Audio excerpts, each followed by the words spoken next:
Si tu connais le mot cabeza ou cabeza qui veut dire tête en français, alors tu peux apprendre et retenir le verbe cabecear ou cabecear. Un premier sens, c'est hocher la tête. Deja de cabecear a todo lo que digo. Arrête de hocher la tête à tout ce que je dis. Le verbe cabecear a un deuxième sens et c'est somnoler ou piquer du nez. A veces veo películas cabeceando cuando estoy cansada. Parfois, je regarde des films en piquant du nez quand je suis fatiguée. ¿A ti también te pasa? Toi aussi, ça t'arrive?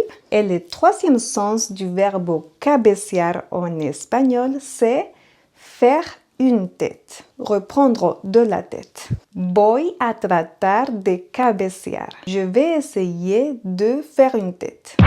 Alors oui, c'est vrai. Cabecear est utilisé dans plusieurs sens, mais quoi qu'il en soit, ce sera toujours avec la cabeza, la tête. Hola, ¿qué tal estás? Soy Jimena et dans ce nouveau cours, vous allez apprendre 12 verbes en espagnol qui sont dérivés de 12 mots, 12 parties du corps. Vamos, c'est parti. Un deuxième mot à connaître, c'est rodilla. La rodilla, le genou. Ainsi, nous avons les verbes arrodillar ou arrodillarse. Agenouiller, s'agenouiller. Tengo que arrodillarme. Il faut que je m'agenouille. Arrodíllate para buscar el libro. Agenouille-toi pour chercher le livre. Un troisième mot à connaître, c'est ojo. El ojo, l'œil. De ce fait, nous avons le verbe ojear. Ojear, ça veut dire jeter un coup d'œil ou jeter un œil. Ainsi, ojear, ça veut dire qu'on regarde de manière rapide, superficielle. Me gusta ojear la contratapa del libro que voy a leer. À ne pas confondre avec ojear qui s'écrit avec un H et qui vient du mot hoja, feuilleter, aussi de manière rapide. Voy a ojear este libro antes de comprarlo. Je vais feuilleter ce livre avant de l'acheter. Un quatrième mot que tu dois connaître, c'est el codo. El codo, le coude. Et bien sûr, le verbe dérivé, c'est codear, qui a deux sens. Le premier, c'est côtoyer. Hace un año que vivo aquí y me codeo con la peluquera. Cela fait un an que j'habite ici et que je côtoie la coiffeuse. Et le deuxième, c'est donner des coups de coude. A veces lo codeo para que me vea. Parfois, je lui donne des coups de coude pour qu'il me regarde. Un cinquième mot que certainement tu connais déjà, c'est el brazo. El brazo, le bras. Et nous avons le verbe abrazar ou abrazarse. Serrer dans les bras, prendre dans les bras ou se prendre dans les bras. Ellas se abrazan para despedirse. Elles se serrent dans les bras pour se dire au revoir. Et d'ailleurs, nous avons le mot el abrazo, l'accolade. ¿Te gustan los abrazos? Est-ce que tu aimes les accolades? Un sixième mot à connaître, c'est el párpado. El párpado, la paupière. Et le verbe dérivé de ce mot, c'est parpadear. Parpadear, cligner des yeux. La luz me hace parpadear. La lumière me fait cligner des yeux. Et ce verbe, il peut aussi être utilisé pour dire clignoter. El foco parpadea a lo lejos. Le projecteur clignote au loin. Un septième mot que tu connais probablement, c'est la espalda. La espalda, le dos. Eh bien, nous avons le verbe respaldar. Respaldar signifie épauler ou soutenir. Respaldar algo. Épauler, soutenir quelque chose. Et si on s'adresse à une personne, alors on ajoute la préposition a. Respaldar a alguien. Soutenir, épauler quelqu'un. Yo respaldo su proyecto. Moi, je soutiens son projet. Yo también respaldo a Jimena con su proyecto. Moi aussi, je soutiens Jimena avec son projet. Et passons maintenant au 8e mot. Et c'est el puño.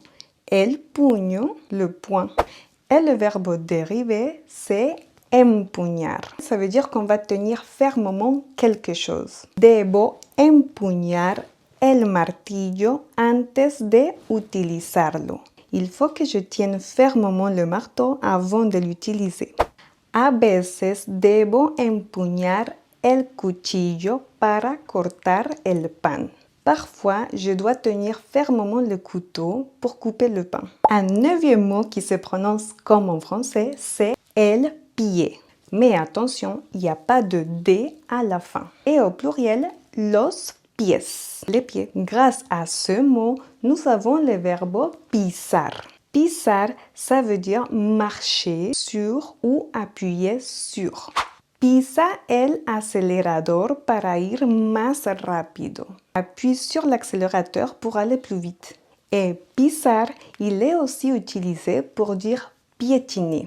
Marcher sur les pieds de quelqu'un. Ay, me estás pisando. Tu es en train de marcher sur mes pieds.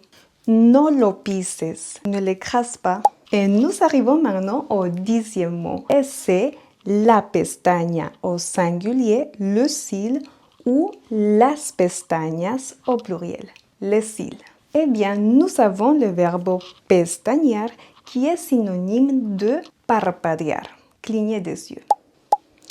Estoy pestañeando. Je suis en train de cligner des yeux. Voy a tratar de hablar sin pestañear. Je vais essayer de parler sans cligner des yeux. Et nous arrivons au 11e mot, la palma. La palma de la mano, la paume de la main. Et oui, comme tu sais, à chaque fois qu'on utilise un mot, on a le verbe qui est lié à cette partie du corps. Palmear, ça veut dire taper des mains. Et bien sûr, nous avons aussi le verbe aplaudir. Aplaudir, taper des mains. Durante el concierto, todos palmeamos al ritmo de la música. Pendant le concert, nous avons applaudi au rythme de la musique. Palmear est aussi un verbe utilisé pour dire taper sur l'épaule, par exemple. Et d'ailleurs, le mot palma et le verbe palmear me font penser aussi au mot la palmada. La palmada, la tape. Siempre le doy 2 palmadas en el hombro para despedirme. Et pour finir, nous avons le mot cara. La cara, le visage. Et il est vrai que nous avons aussi le mot rostro, el rostro, pour dire le visage. Mais ici, on va se concentrer sur le mot cara, car nous avons le verbe encarar. Encarar, ça veut dire confronter, faire face à quelque chose ou à quelqu'un, ou affronter quelque chose ou affronter quelqu'un. Hay que encarar la crisis de la empresa. Il faut faire face à la crise de l'entreprise. Mañana voy a encararlo. Demain, je vais l'affronter. Encararlo no va a traerte nada bueno.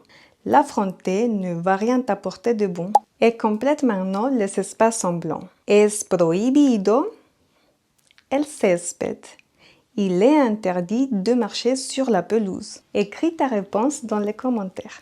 Mira el objeto sin tanto tiempo como puedas. Para. Con los lugareños hay que hablar espagnol. Pour côtoyer les villageois, il faut parler espagnol. Je te conseille de connaître ces 12 mots qui font partie de ton corps, de tu cuerpo, afin de bien mémoriser ces 12 verbes qui sont très utiles au quotidien. Muchísimas gracias por ver esta nueva clase. Merci beaucoup de regarder ce nouveau cours et je te dis hasta prontito, à très bientôt.